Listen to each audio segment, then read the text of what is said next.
নিজে আপনার হাত তুলতে হবে, সকলেই একত্রিতভাবে নয়। কিন্তু নামাজের পরে যে নির্দিষ্ট সময় রয়েছে, ওই নির্দিষ্ট সময়টা হচ্ছে জিকিরের জন্য খাস।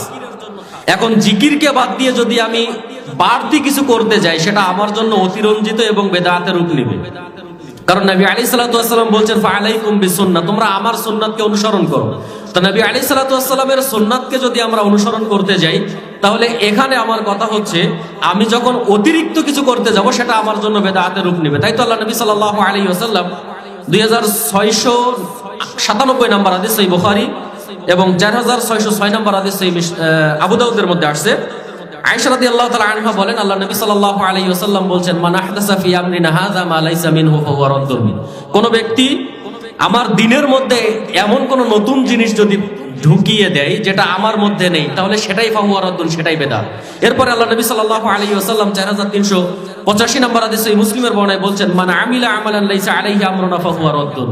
কোন ব্যক্তি এমন কোন কাজ করলো, এমন কোন কর্ম করলো যাতে আমাদের কোনো নির্দেশনা নাই, তাহলে সেটাই ফাহুয়া রাদ্দুন, সেটাই বাতিল।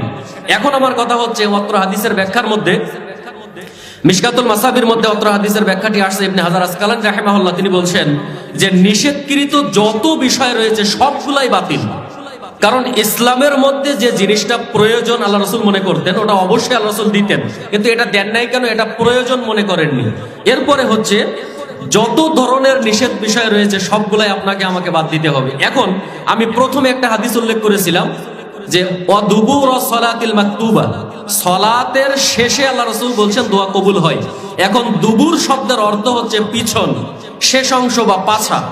এখন যদি আমি আপনাদের সামনে বলি যে গরুর দুবুর, তার মানে আপনারা বুঝবেন যে গরুর পিছনের সাইড। তো গরুর পিছনের সাইড যদি আমি উল্লেখ করি, তাহলে কেউ বুঝবে না যে এটা গরুর বাহিরের অংশ, কিন্তু গরুর ভিতরের অংশ কিন্তু এটা শেষের দিকে। তাহলে এটা আমার যে আমি যেটা বলতে চাচ্ছি সেটা হচ্ছে যে এখন যদি আমি বলি সলাতের শেষ অংশ মানে কোথায়, সলাতের শেষের যে সময়টা, ওই সময়ের কথা বোঝানো হয়েছে, এটা কিন্তু সলাতের বাহিরের অংশকে বোঝানো হয়নি, এটা সলাতের মধ্যেই আছে। এই জন্য আমরা অনেক সময় কি করি, ঝোঁক না বুঝেই আমরা কোপ দেই, এই জন্য আমরা অনেক সময় কোনো ফল পাই না।